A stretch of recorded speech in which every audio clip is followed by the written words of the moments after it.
I want to thank everyone for joining us tonight on our 25th session of the Journey Down the Clackamas. I'm Bill Monroe. I'm a board member of the Clackamas River Basin Council. And joining me tonight is Gail Shalom, also a board member and past chair, who will help us with the technical aspects tonight.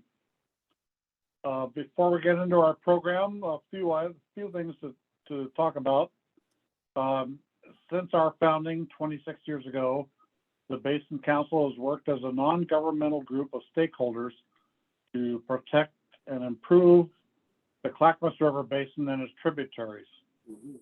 Our mission is to foster partnerships for clean water and improve fish and wildlife habitat and the quality of life for all of those who live, work, and recreate in our watershed.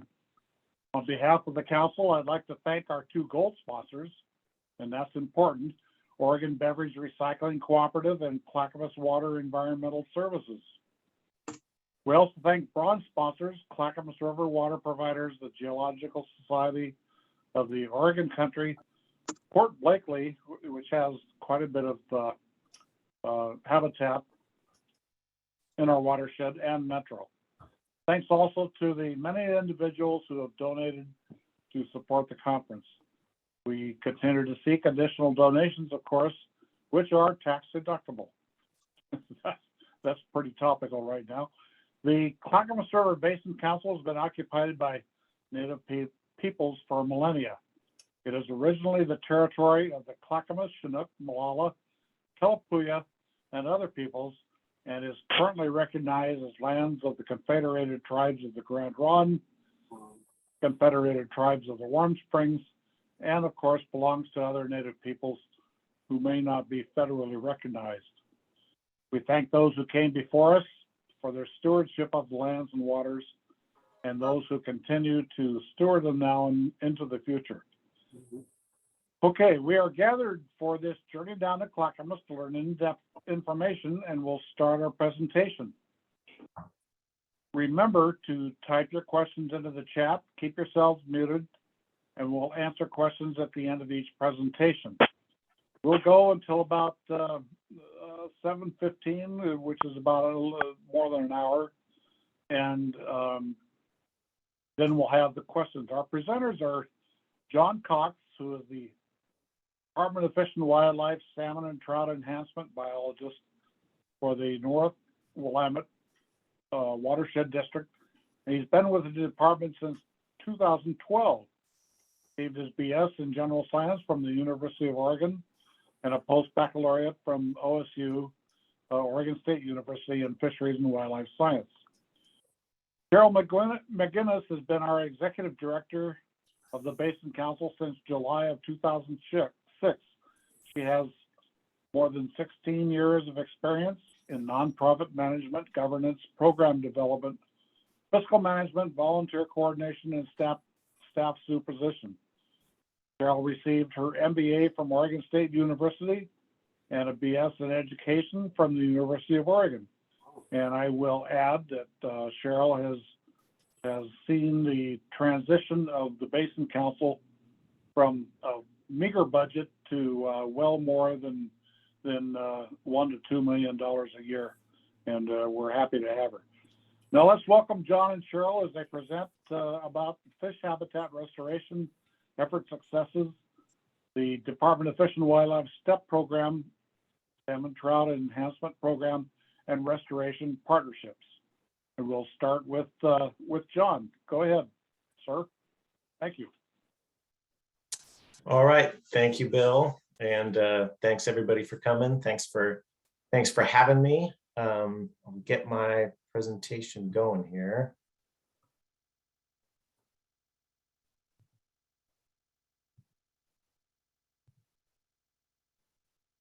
All right.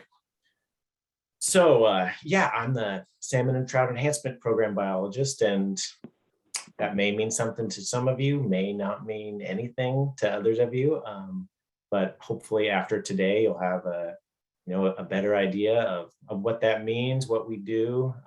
Maybe you'll have some ideas for me, some partnerships. I don't know, but I hope it's fun. Hope you learn a lot, and yeah, happy to answer answer some questions that you may have as well. So the STEP program, it was established in 1981 by the Oregon legislature. And the mission was really, pretty simple, but also not simple and not easy, but basically trying to, improve the state's salmon and trout through the education of citizens and really getting people involved in fish management and recognizing that it's a variety of stakeholders. It's not, just government, but there's all kinds of people in here that have good ideas and thoughts and want to help out, get the word out about things. So yeah, and as part of that, there's a huge volunteer involvement. And yeah, really thousands of volunteers have just gave a ton of their time. There's volunteers that work, basically full time a lot of the year, helping out with various STEP program projects. So we're there, very thankful for them, and couldn't do what we do without them.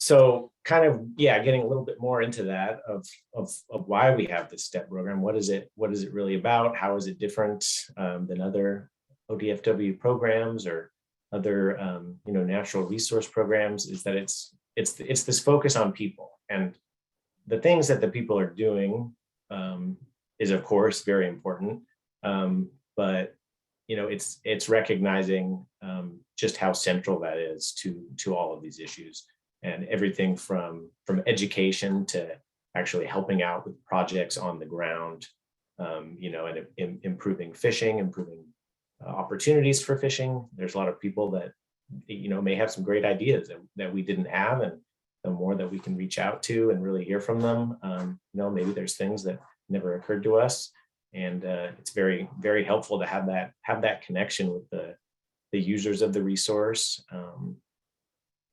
And yeah, sometimes that means the ability to collect data and do projects that ODFW doesn't have the funding to do, doesn't have the ability to do. So there's some great things that can happen. And another part of the STEP program is STAC. So STAC is the Salmon and Trout Enhancement Program Advisory Committee. So the STAC committee it's currently 9 members from across the state. You can see on that map where the STEP biologists and where the STAC members are. So the STAC members are appointed by the governor, and they really represent the STEP volunteers, and they're kind of like this nexus for volunteers and anglers, and people will go to their STAC member and talk to them about something, and then STEP biologists and STAC members work pretty closely, communicate a lot. So it's a good way to share information, brainstorm, come up with things.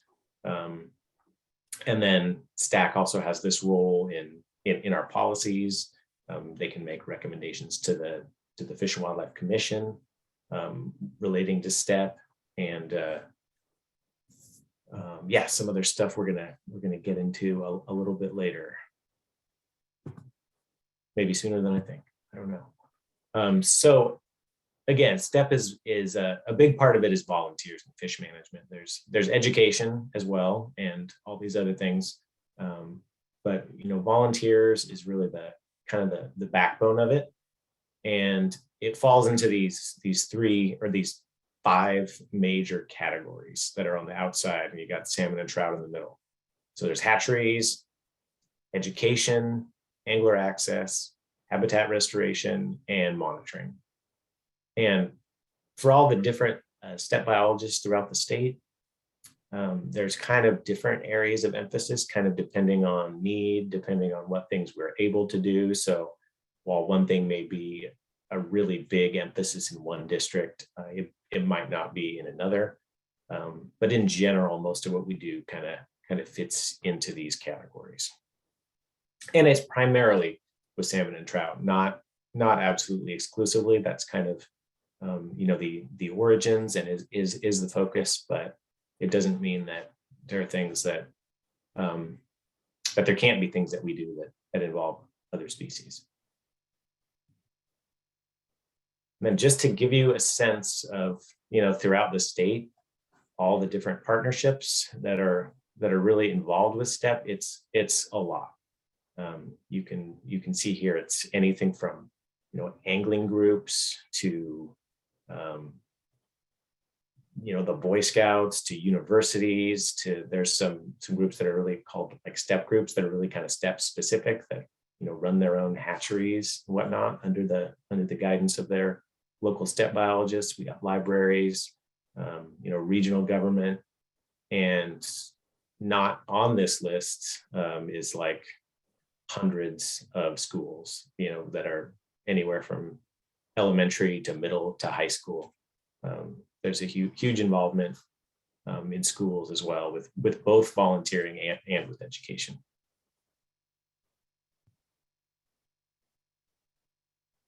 So this is just to give you an idea of the huge contribution that volunteers make to the STEP program. And this isn't the most current data, but I think it's the most recent that was summarized. So I'm giving you this statewide perspective, which is not really my major job. That's, some of this is from our STEP coordinator, and then some of it is specific to this district.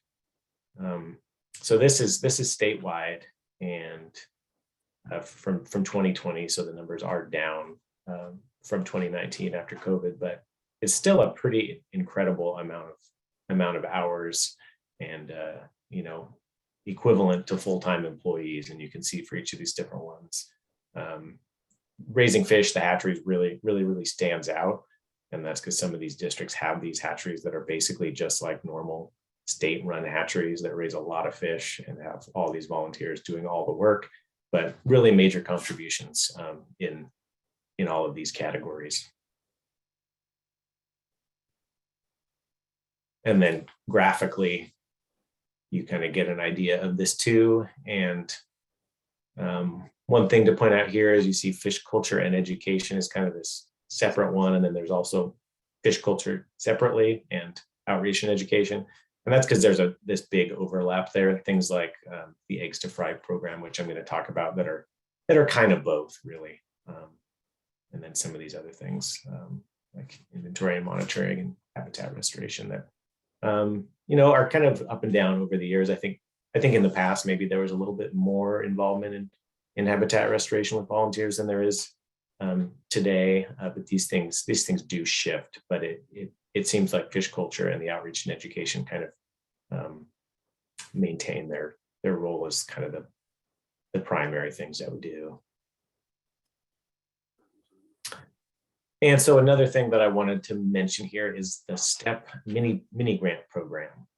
So this is really administered by the STAC committee. So people can submit these mini grants to generally further goals that match with the STEP program. Mini grants are up to 2,000, but they can be less than that as well. And there's these quarterly STAC meetings where those STAC members get together and they take a look at the mini grants that have come in and decide whether to approve them or not. And so if people are interested in this kind of thing, and it can be a lot of different kinds of projects. If they fit well with our goals and our areas of emphasis, you can contact your local STEP bio. So probably for you, most of you, that's me, or STAC member, and start that process, get this application filled out and see what we can do. So now I'm kind of moving on to some a little bit more specific things, and then kind of going to jump back and forth a little bit between like first here's the view of everything statewide, and then more specifically a few examples of projects that I do in my district. But here you see that this map of the North Willamette Watershed District, and this is a watershed district, which is a larger district than a fish district. So this is actually two different fish districts. So there's an east side and a west side fish district, and I'm the STEP biologist for both sides of that. It's split down the middle at the Willamette River, and you see it's a big area, and clearly the majority of the population of the state. So it's really a lot of people to work with and a lot of things to do, and it keeps you busy. You can see we've got a couple of hatcheries within the district and some of the major watersheds and where those boundaries are. So then statewide, getting a little bit more specific with some of these things that we do with outreach and education, is there's the Fish Eggs to Fry program, aquatic education that's in the field, and angling education, fishing instruction, and some of the numbers, statewide over the years, the number of projects, the huge amount of participants. So this is, people coming to large fishing events and the students that are involved in these things, and the huge number of hours donated. So now more specific to my watershed district, one of the main things that we do, that we've been doing for a long time, although not in the last couple of years, really, there's been some fishing events, but not these, are these family fishing events. And so we generally do about 8 to 10 family fishing events a year. And those ponds listed there are the main ones where they've been held. It's changed somewhat over the years, but those are generally good places. We try to pick places that are really fairly close in, pretty easy to get to, and have a really good opportunity for success. And a family fishing event is really kind of designed so like anybody can come. We try to advertise them on our website, get them out to some publications, and it's designed so just people who are interested in learning how to fish, maybe don't know how, maybe don't have the equipment, they can come out, bring the whole family. We have rods, reels, bait, and volunteer certified angling education instructors that are out there, and will really help you do the whole thing. So if you come to one of these and you don't know anything about fishing, you can really go through the whole process of learning how to set up your rod, how to cast, how to hook a fish, play a fish, bring it in, and what to do with it from there. And it's really kind of, they used to be called youth angling education, and they realized that really you need more of a focus on the family, because if everyone knows how to do it, then you're much more likely to than if just some youth know how to do it and mom and dad maybe don't. So this way we hope to really kind of make it a good family activity, because it's a great thing to do outside and spend time with your friends and family. And I'm hoping this year that there's going to be the opportunity for maybe a couple events. We're kind of waiting to see how everything goes, but I'd like to get back to it after it's been a little while. And then in addition to these major like family fishing events that are really open to anybody that wants to come, I also try to do these other fishing events that are maybe a little bit more specific. So some of them are with other angling groups that are in the area, and a few of those are listed. The photo here is from a I'm Hooked fishing event out at Horning's Hideout. You can see everyone did extremely well, and work with some other groups too, the Northwest Steelheaders, and kind of just come to help out, maybe bring some volunteers to help with fishing, and then also do some of these school and classroom events. So say a school maybe is involved with the Fish Eggs to Fry program, and they want to release their fry and maybe do a little bit of fishing too. Occasionally we'll do an event like that that's a little bit more targeted. Or I've had some like outdoor skills high school classes that want to come out and learn how to do something like that. So it's a great way to maybe provide a little bit more targeted assistance and get a little bit more detailed with some of these things than you might be able to do at one of those family fishing events, which have had as many as like 500 people come to them before. Not always, but it can be that busy. And then so here's the fish eggs to fry program, and kind of specific to my district here, although all the STEP biologists in the state do this. I have a very large program, as you can imagine, with all the schools and people that are in the district. There's usually about 200 classrooms in a year that have a tank, and some of those raise just salmon, some raise just trout, and some raise both. So what happens with this program is basically a teacher finds out about it. They contact me, try to get some equipment. Sometimes schools provide it. Sometimes we can loan equipment, and for the tank. So that means like the tank, the water chiller, water filter, everything that you might need. And once they have all of that, they can request eggs from me. And then when those eggs are at the eyed stage, that's kind of the stage where they're safest, easiest to transport, that they do the best. I pick up eggs from a hatchery, and mostly volunteers deliver them to schools, and some schools come to pick them up. They get basically wrapped up in a little washcloth, a damp washcloth, get put in a cooler, and driven all over the place. So so students can really have the privilege of watching them develop right in the classroom. It takes, depending on the species and their tank, it takes kind of 4 to 8 weeks, and they rear those eggs until the unfed fry stage. So they go from eggs to alevin to fry, and when they're at the right time, when they still have a little bit of yolk left, but they're about ready to start need to forage on their own, then they get released into approved local water bodies. So depending on the species, and a lot of times the classes will go out and do a field trip, and go out to a river or something, maybe do some water quality testing, other activities, go on some nature walks, and release their fry into the river. And it's a great program. There's a lot of ways to incorporate math and science into it. And I just think it's something that you never forget, and that it really brings this connection to streams, to our fish, to the environment, and puts things in a perspective that a textbook just doesn't do.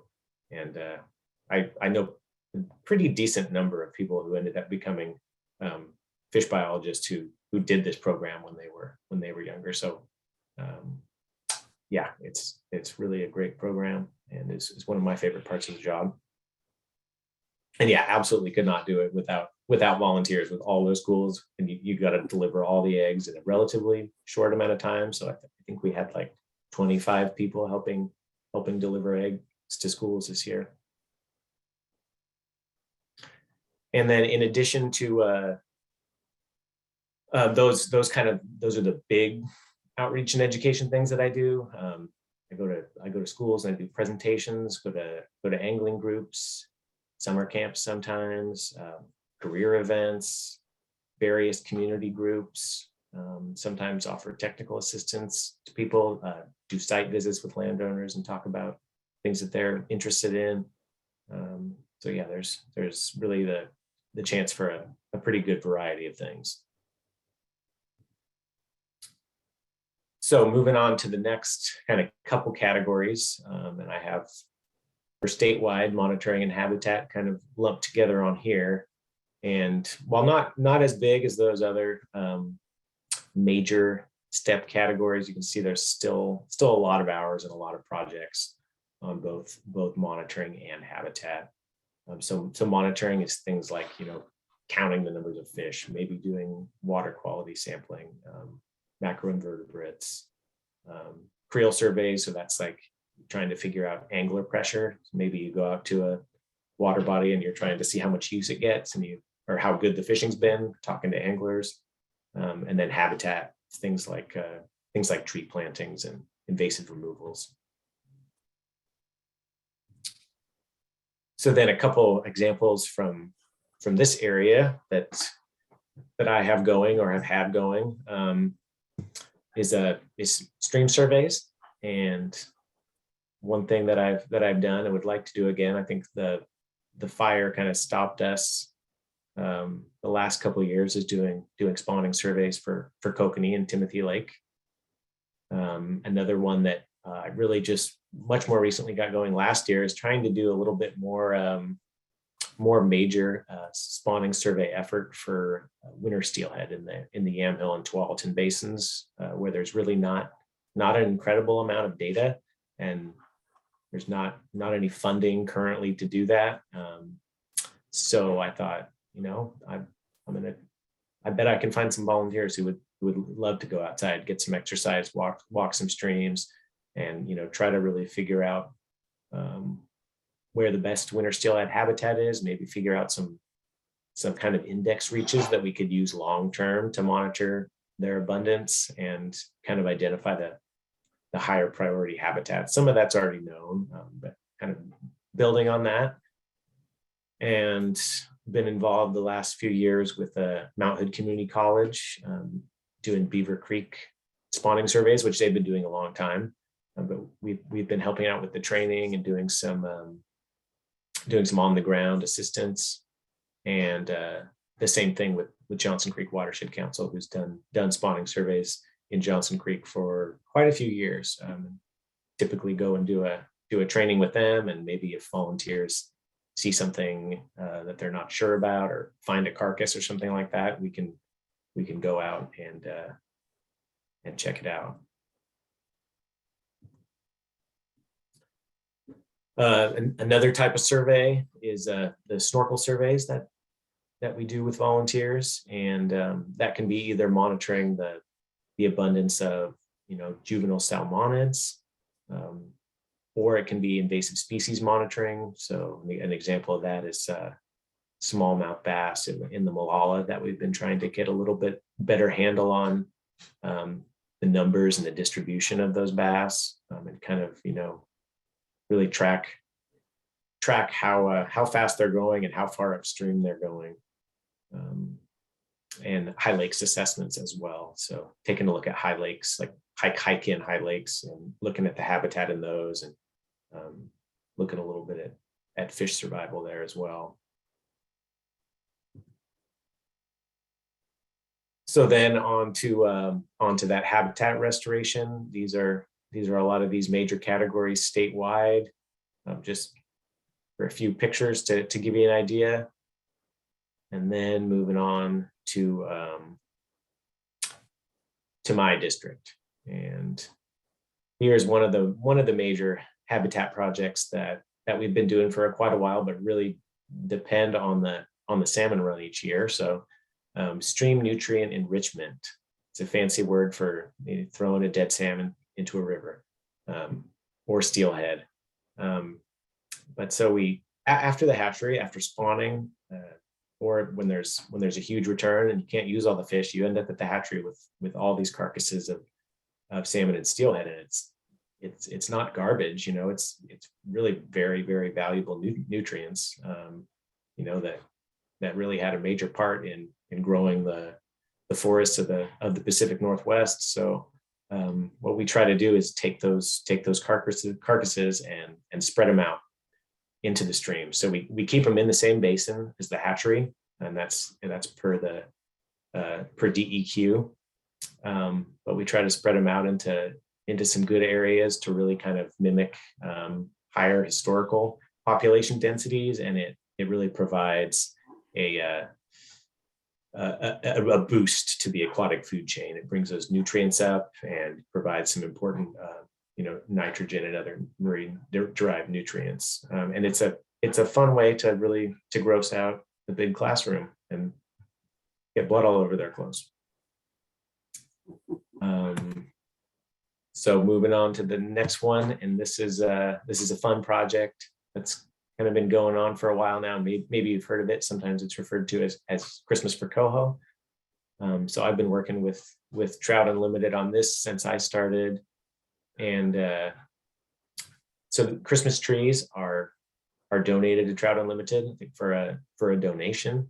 And instead of getting burned or whatever else happens to them, a number of things, we try to take some of these trees and we put them into side channels of places like the Clackamas River. And this is something that's been done in partnership with the Basin Council for a while as well as Clackamas County Parks, Oregon State Parks, and other groups too. So we store these trees for a while, and usually in late winter, early spring, we'll take them and put them somewhere to provide that complexity and cover, and kind of this supports a good food base for juveniles. And you can really see oftentimes you put in a bunch of these trees, and we tie them in with like biodegradable twine to existing large wood and things like that. And sometimes you put them in, and it doesn't even take an hour before you have some juvenile salmonids that are hiding under those. So it's really kind of cool to see.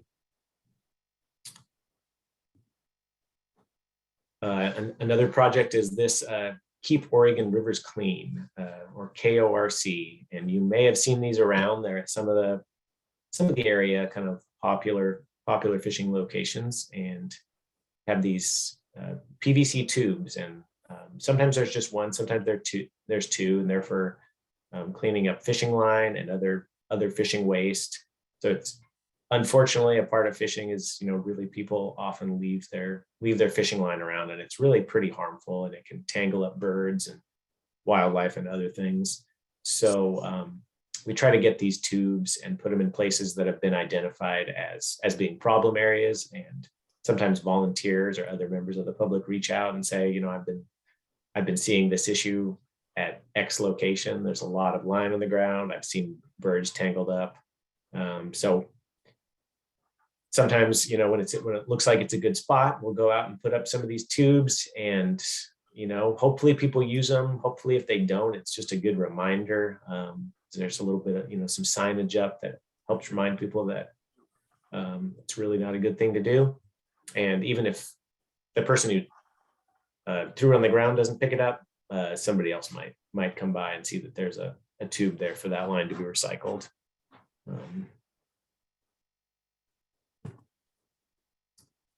So moving on to the next category is this fish culture or propagation that we sometimes call it. And so looking at the statewide perspective again, these are all some of these major categories, from broodstock collection to some of these STEP hatcheries. That's anything from spawning fish to incubating eggs, rearing fish, and these huge fin clipping events that hundreds of people sometimes come to.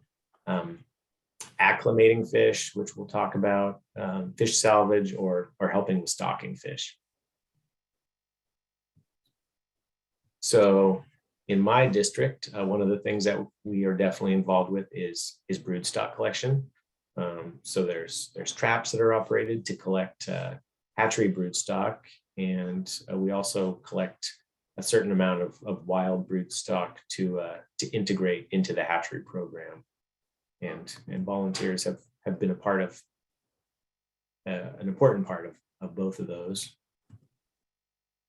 And then acclimation ponds, which we are just getting into the thick of right now as we speak. So if you don't know what an acclimation pond is basically like a temporary holding facility to get fish to return to somewhere, to get hatchery juvenile salmon and steelhead to return somewhere other than the hatchery. So fish go back to their natal water, right? And you can actually tweak that. If you do it at the right time and you hold fish in a different water source for a couple weeks at the right time, you can really get them to acclimate to that water source and want to return to that stream rather than the hatchery's water source. So we use these ponds to kind of spread out fishing opportunities rather than having all those fish want to return to the hatchery and go to those regular spots. This will keep them in other parts of these basins longer and provide more fishing opportunity. So it's varied a little bit over the last decade or so, but it's usually been 3 to 5 acclimation ponds. We have 4 going right now, with both juvenile spring chinook and winter and summer steelhead. And yeah, we've got we got fish in there basically close to a week now. And some of those have several different batches that'll be held, and each batch for about 3 weeks. We've got them, yeah, on the Clackamas, the Sandy, and the Molalla, and yeah, you can see kind of the excitement in this picture of a fish delivery. This is one of our ponds. This one's off the Molalla, and you have this this truck coming from a hatchery with that tube and dumping all those fish down the hill into that pond. Another aspect of fish culture around here that we've been involved with is fish liberation, or that's really just a fancy way of saying fish stocking. And it's been anything from, driving trucks out to water bodies to put fish in them, to a little bit more exciting things like you see in the picture here, the High Lakes helicopter stocking. If you don't know about that, like every other year we stock a lot of the High Lakes in this area with fish by helicopter with small fingerlings, and that thing hanging below the helicopter is filled with lots of different little chambers that hold several hundred fingerlings. So there's like, I can't remember if it's 20 or 30 different little chambers, and they each have a different button. So somebody who's up in the helicopter can push a button and release a chamber, and it drops them into the lake. So yeah, I've done that a few times now. It's pretty exciting. Never something that I really thought I'd be doing as a fish biologist. But yeah, it's cool. And then in addition to that, that's a big operation and really can't be done every year. And you can only put so many fish into those little transport canisters to dump down into the lakes. Is been doing this supplemental High Lake stocking with the backcountry horsemen. You can see in the picture here, it's some horses loaded up. So those boxes have big bags in them that are filled with water and some ice and then some added oxygen, and they get packed in by horseback into a number of lakes to really kind of give those a boost. And these are some of the lakes that are more popular and kind of get some higher fishing pressures. So it's nice to get some extra fish in there if possible. And it's a really fun project to do. I look forward to every year. And some of the other step biologists do the same thing, but some do it by horseback as well, and others do it with big groups and really do it by backpack. But you can't go quite as far if you do it by backpack, because you do have a limited time frame once you get the fish in the bags. And yeah, I guess that's it. That snuck up on me. But yeah, happy to take some questions if there are any.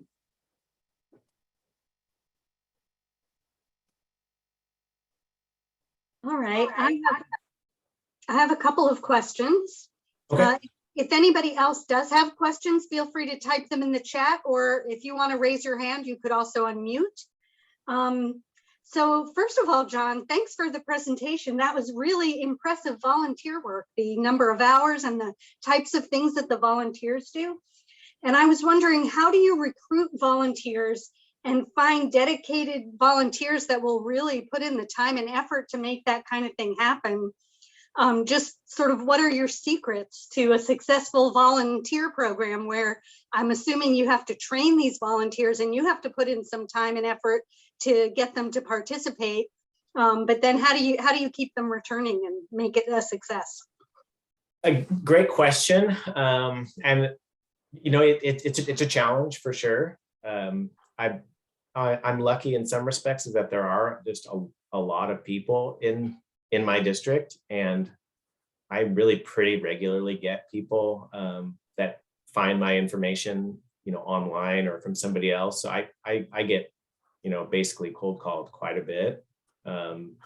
So that's actually a pretty major way to get some help. And then if I'm looking for, say a good number of people to help out with a specific project, there's so many groups that are, kind of aware of us, or we've already worked together on different things in the past. And I can reach out to, the Northwest Steelheaders or Trout Unlimited or somebody like that, and, have them forward that to their groups, to their volunteer lists. So I do use that as well. There's also Mountain Hood Community College has been a great, because they have their fisheries technology program. And so that's a great resource for people that are looking to gain some skills, and also, have some good background. Other students as well. And then if I want to look beyond that, we also have I forget what it's called. It's like we have a volunteer system where I can actually, that's like statewide. So I can put in a request that then the volunteer coordinator for the state sends out. And I don't know, they have huge lists statewide of people who have, asked about volunteering before. And, you're going to find some people doing that. But to go on to your next question about retaining them, that's probably harder. And I think for the people that I work with and have like for a while, and a lot of them worked with my predecessor for a long time. It's been long enough now that, it's kind of like they're just other coworkers that you don't see as often. But for others, the challenge is really kind of, I guess, is matching up the volunteer opportunities that I have currently and with their interests. And I don't know that I really have like any secrets to that. I try to write down some information about people, what they're interested in, and try to think of them and stay on top of it. But yeah, it is tricky. It's just me, and the way that the workflow works throughout the years. It's sometimes there's a lot going on, and then there's other periods where there's really not a ton for new volunteers, and I have to just say I'll put you on my list and hope to get you involved with the right opportunity when it comes. So I don't know if that's helpful, but that's what I know. Yeah, that's fantastic. Thank you. Yeah. Let's see. Somebody asked, have you thought about collaboration with YouTubers like Addicted Fishing to spread the information and volunteer opportunities? It's occurred to me that could be useful. I guess my natural inclination is not necessarily to do a lot of social media promotion, but I think it's definitely a way to get some information to move, and I think for the right thing could be a good tool, definitely. Mm-hmm. All right, we have a few more. Eric asked, he says, I'm surprised by the relative lack of hours volunteered for habitat restoration. Is this just an artifact of the pandemic, or is it something people are less interested in? Do you have any thoughts on what could be done to increase this? Yeah, that's a good question. I don't think it's that people aren't interested in it. I think it's a lot of it has to do with a couple of different things. One would be a lot of the big habitat restoration projects are really not easy to get volunteers involved in, and are generally, maybe dangerous or require, primarily equipment operators. So that kind of a project is kind of a tricky one. Another reason is funding. Generally, habitat projects require a lot more money, and not that there isn't money available out there, but that it doesn't just pop up. It requires effort to get that, and a lot of the other work that we do is kind of from constant money streams, or tying into hatcheries, other programs, and kind of doesn't require additional money. So you don't have to spend a bunch of time focusing on the grants, and can just kind of do the thing that you do every year. I would like to do more habitat projects, but it would be kind of hard to find the time to do a whole lot, honestly. I would probably have to drop something else, but that's not to say that volunteers couldn't try to do that themselves, because they certainly could. And I don't know. I think it's something that just other things have kind of filled in around it. I think it's certainly possible to get back to that, and I would actually like to explore it. It's just not something I've put a ton of energy into yet. All right, one last question. This should be a pretty straightforward one. How many different schools do you go to? Marjorie would like to know. Like for presentations, I'm guessing, like beyond, like, so volunteers are delivering these eggs, and volunteers usually deliver them for maybe 3/4 of those, about 200 schools a year. So they're going to a huge number.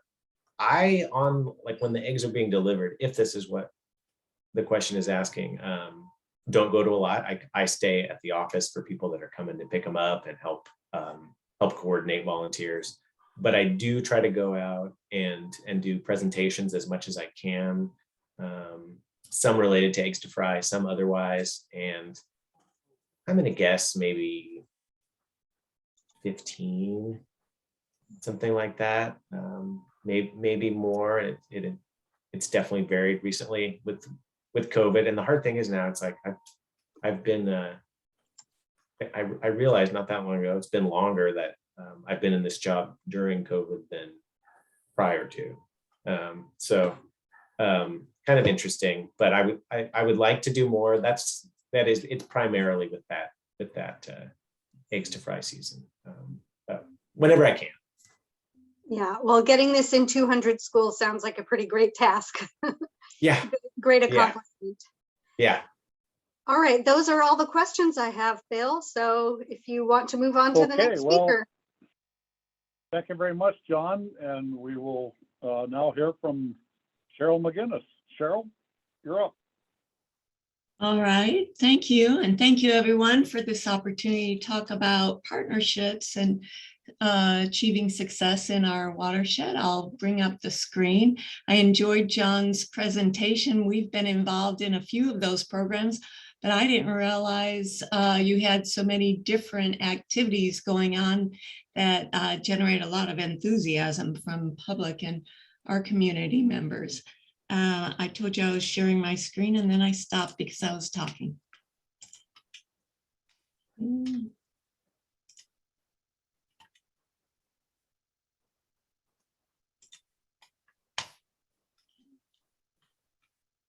Well, I'm going to talk about partnerships in the Clackamas Basin where we've seen success. Primarily, I'm going to talk about restoration activities and a few other things. I'll cover highlights of the Oregon Plan and examples of successful local partnerships, which will lead me to my primary discussion on the Clackamas Partnership, which is focused on improving aquatic habitat for native fish species. The Oregon Plan is designed to restore our native fish populations and the aquatic systems that support them to productive and sustainable levels, and also to provide substantial environmental, cultural, and environmental benefits. Watershed councils were formed to help implement the Oregon Plan for salmon recovery. Our council achieve success in the basin through partnerships for clean water and to improve aquatic and wildlife habitat and quality of life for us all. Our watershed is home to wild, genetic, legacy species, including spring and fall Chinook, coho, steelhead, bull trout, Pacific lamprey, and other resident fish.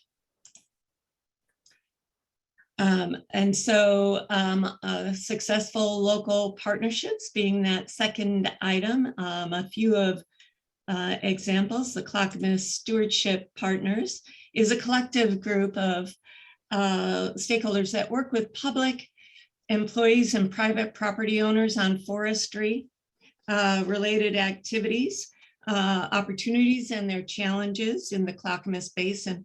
Stewardship contracting and other innovative tools are used to enhance our forest health and provide sustainable economic benefits for local communities. We partner with many county agencies, county parks, Department of Transportation and Development, Office of Sustainability, Tourism, and Water Environment Services. In partnership with transportation staff, for example, over 200 miles of upstream habitat was open for fish passage as we replaced aging culverts with modular bridges, and in some cases, newer or larger culverts. The Clackamas let's see, there we go.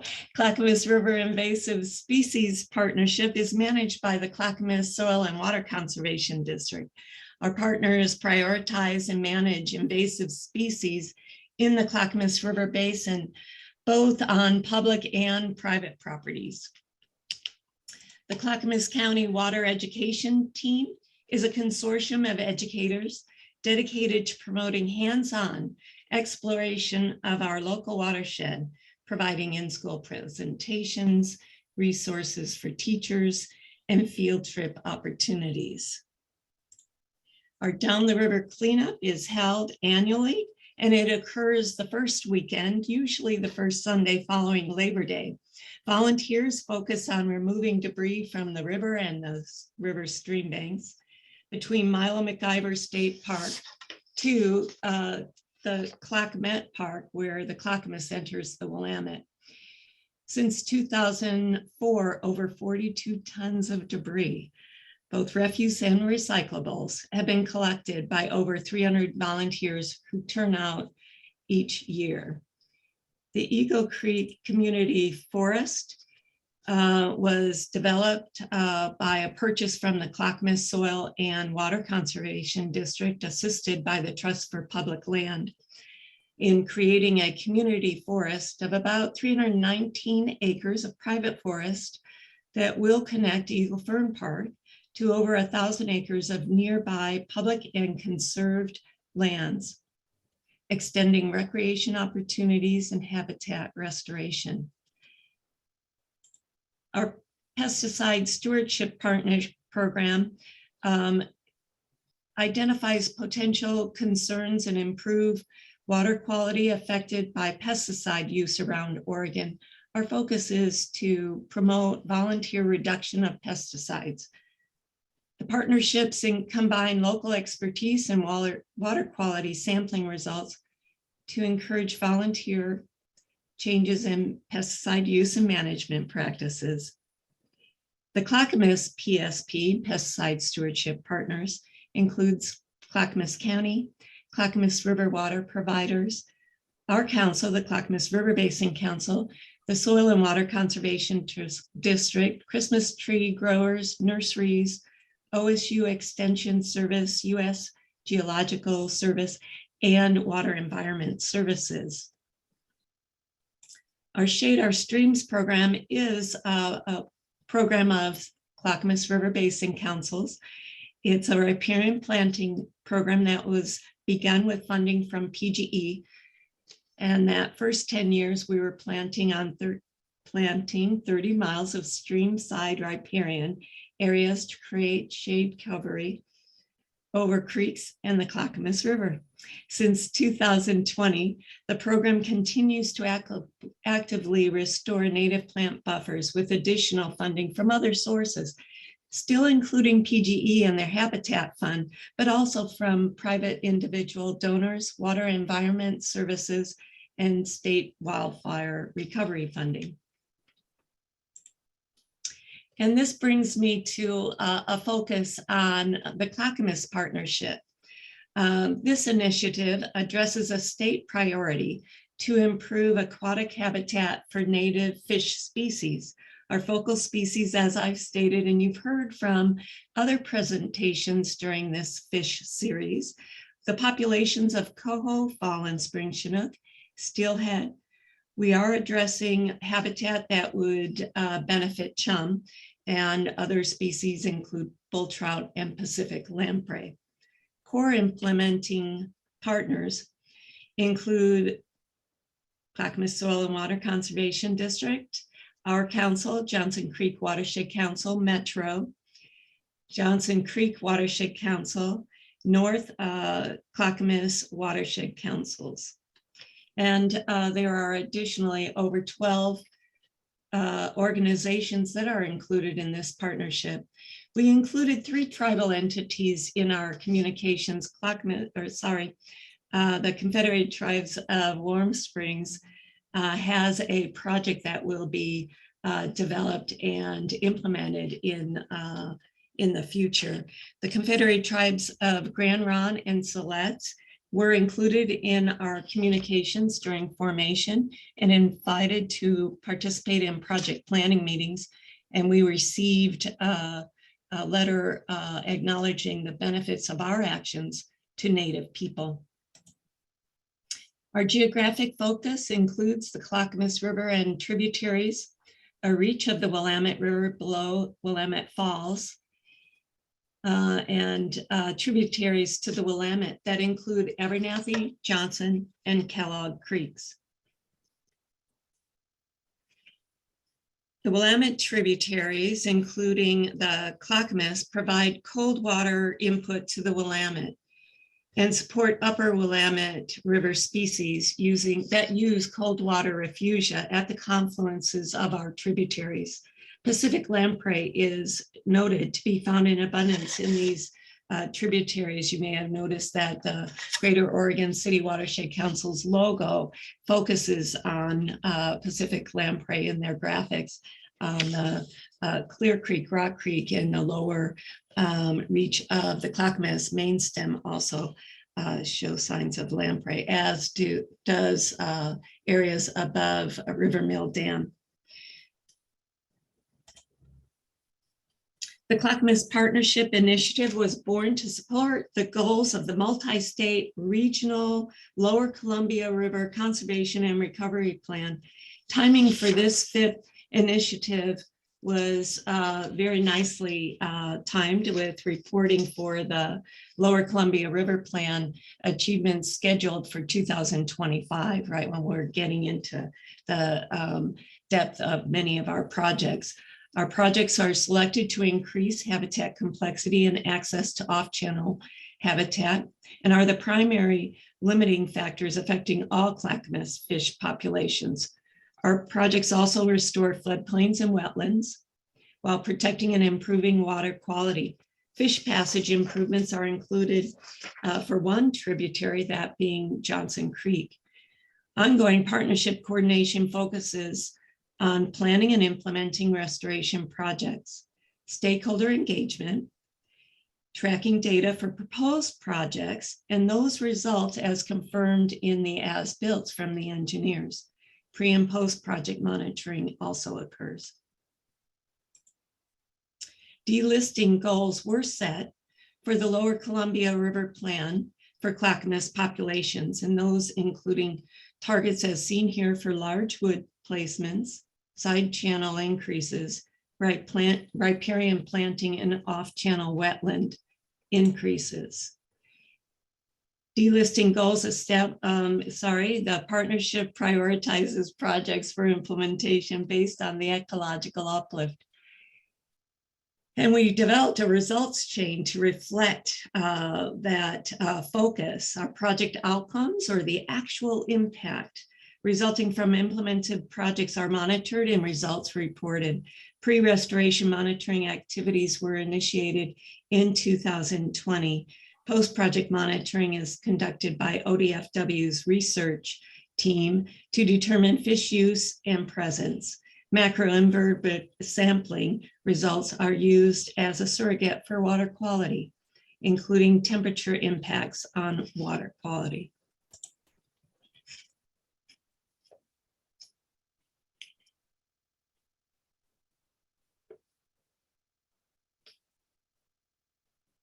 Our ecological outputs for habitat restoration projects are designed to increase connectivity, continuity, quantity and quality of stream, floodplain, and riparian habitats.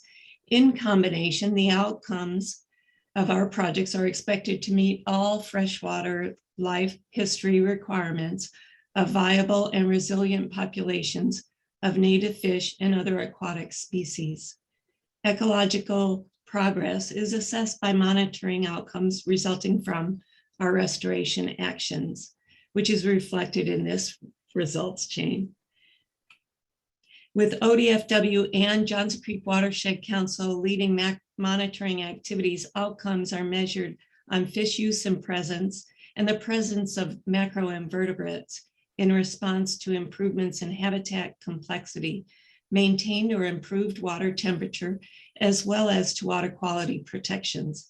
Riparian improvement outcomes are measured as stems per acre with a target of 1,200 stems per acre. We are intentional in our actions to achieve significant ecological uplift, and likewise are intentional to be inclusive of all communities we serve who benefit from natural resource restoration. Our efforts include reaching out to women-owned, minority-owned, and small local businesses for our consulting and contracting needs. We intentionally look to encourage the inclusion of people from diverse backgrounds to be among our volunteers and project partners. We are hopeful of continuing to improve in our endeavors for diversity, equity, and inclusion.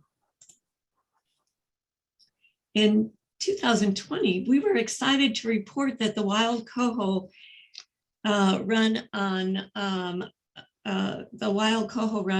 the Clackamas River exceeded 7,800 fish, and also over 4,000 wild Chinook were counted migrating upstream of the Clackamas past the North Fork Dam, which marked the largest wild Chinook run on the Clackamas since counting started at North Fork Dam in 1958. But wait, since 2021 counts reported, those numbers of 2020 were eclipsed with reports of reaching 10,000 early run coho over the dam. The Clackamas Partnership therefore was approved for key state funding through the Oregon Watershed Enhancement Board's Focused Investment Partnership grant opportunity at a critical time for supporting increased salmon production, rearing, and migration. Improvements at PGE's facilities opened historical habitat grounds to ESA listed species. So now on to some examples of our in-stream restoration projects. Eagle Creek Confluence in-stream restoration construction was completed in August 2020, where over 300 logs were placed into the main stem of Eagle Creek and side channels. The project added over half a mile in side channels, 3,500 lineal feet of in-stream complexity from these habitat structures, and native vegetation canopy cover was planted throughout the project during last winter, 2021. The large wood placed is creating nooks and crannies for juvenile salmon and steelhead, for which they rely on to complete their life cycles, slowing down the flow, depositing those important gravels, and reconnecting with the floodplain. Immediately after placing the large wood structures, there were fish species observed at these sites. Fortunately, the structures remained safe from the Dowdy Road fire, which swept through the area shortly after the work was completed. The Cassadara North project was designed to restore in-stream riparian and upland habitats that were degraded due to past land uses, road building, and hydrological changes within the watershed. This project is located in Boring along Highway 212. Improvements were made to 600 linear feet of North Deep Creek and will include approximately 3 acres of riparian area restoration. Large wood structures and cobble and boulders were added, as seen in this picture. A stormwater outfall was stabilized and debris removed from an abandoned mill site at this location. A concrete sill was added to the Ritchie Road culvert to improve fish passage through a box culvert. Our restoration action plan includes projects at tributary confluence along the eastern side of the Willamette River below the falls. These areas are important for providing habitat for migrating upper Willamette fish species as well as the Clackamas populations, and for providing cold water input so important in the summer months. In July 2020, Johnson Creek Watershed Council added 7 large wood structures with a total of 25 pieces of wood to main stem Johnson Creek at River Mile 0.5. So that's right near the confluence at the Willamette. Structures slow flood velocities and provide a complexity of habitat, including creating and maintaining scour pools favored by fish. The project is part of Johnson Creek Watershed Council's cold water restoration strategy to create a more resilient stream ecosystem in the face of climate change. This site is located on Oregon Department of Transportation property at the Highway 224 Cloverleaf in Milwaukee.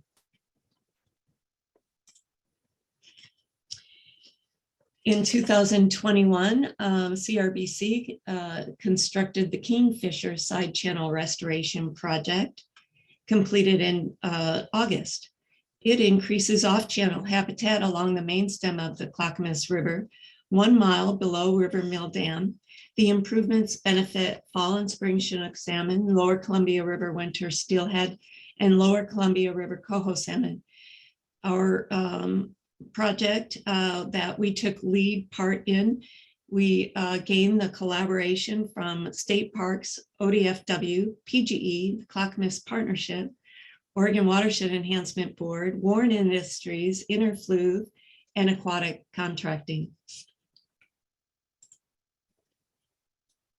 Wood habitat structures were installed along 1,700 lineal feet, that's just about a 1/3 mile, of excavated channel to promote perennial connection with over 200 pieces of large wood placed in the project area. A special wetland seed mix was placed along the channel and adjacent to wetlands in October 2021 to jumpstart the revegetation. The project area was not directly impacted by 2020 wildfires.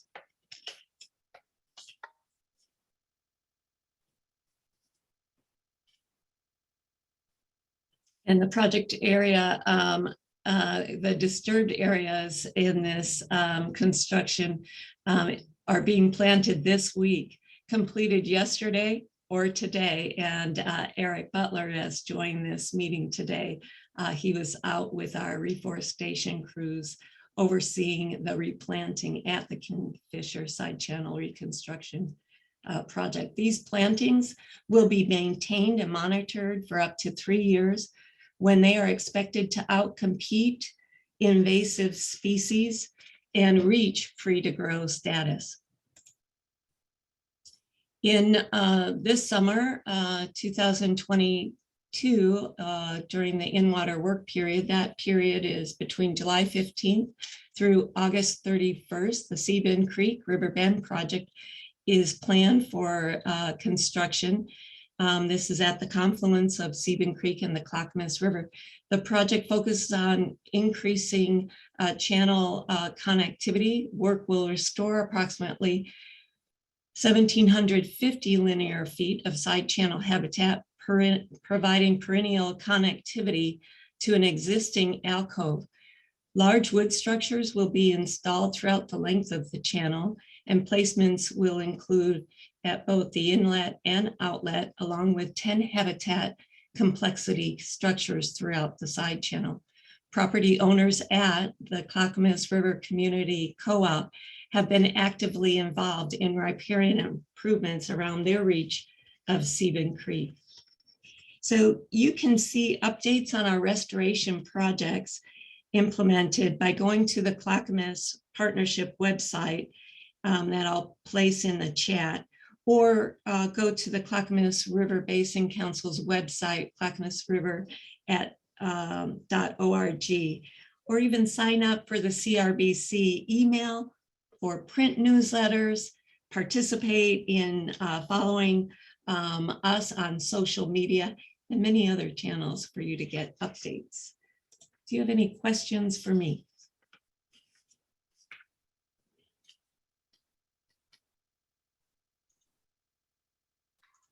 Thank you, Cheryl. That was a lot of information. I don't see any questions in the chat. Does anybody have a question that would like to unmute and speak up and ask Cheryl a question? If not, I guess I'll try to think of something. How about many of the projects that you showed us and talked about are on private land or land that is not just generally accessible to most people.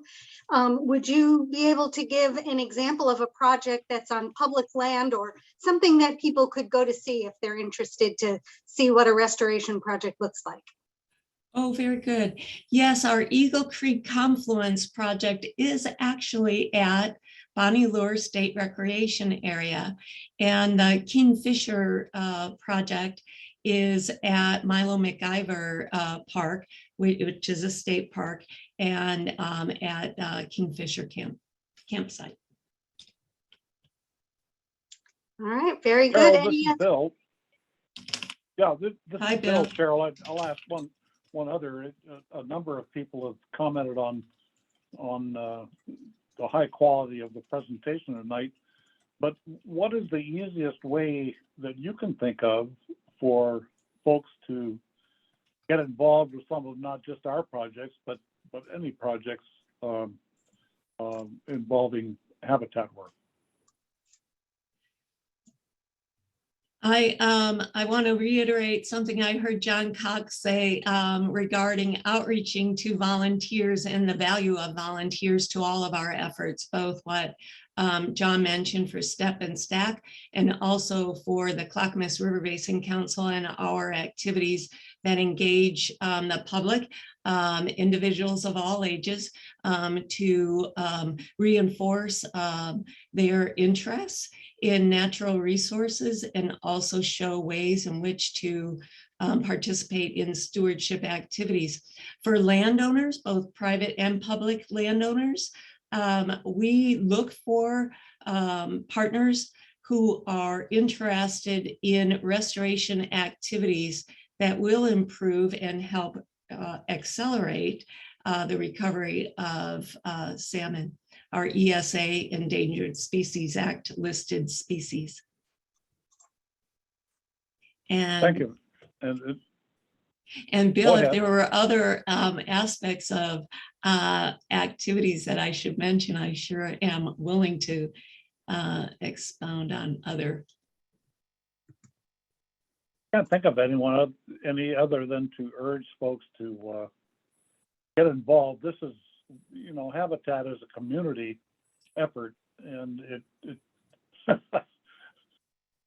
like Hillary Clinton once said, it takes a village, and we are a village, and you're part of it. So please get involved. And I encourage landowners too to consider that there are some tax incentives involved. Any other questions of Cheryl or John?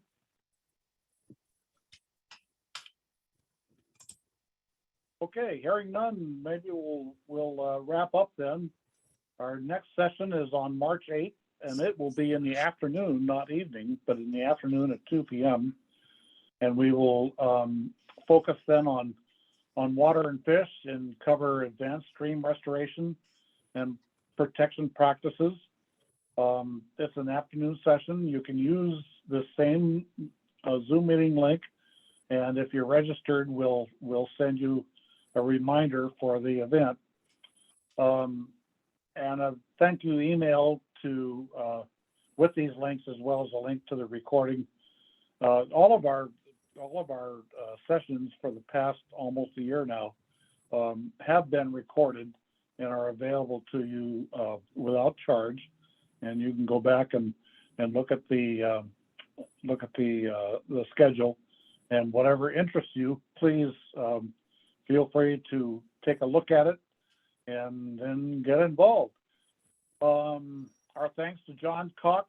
Oh, those of you who are interested, there's more information about getting continuing education units, CEUs, from Clackamas Community College. Our thanks to Jon Cox and Cheryl McGinnis for tonight's encouraging educational program. And we also thank our gold sponsors, Oregon Beverage Recycling Cooperative, Clackamas Water Environment Services, and our bronze sponsors, the Clackamas River Water Providers, Metro Port Blakely Geological Society of the Oregon Country. They help us keep this conference free for everyone, and we'll go on through May and encourage any of you who feel like participating or contributing to give us a hand. Every little bit helps, so please consider a small donation. Thanks for joining us tonight, and we'll see you 2 Tuesdays from now on March the 8th. Good night, all, and thanks again for participating. Thank you, Bill. Thank you, Gail. Thank you all. Good night. Good night.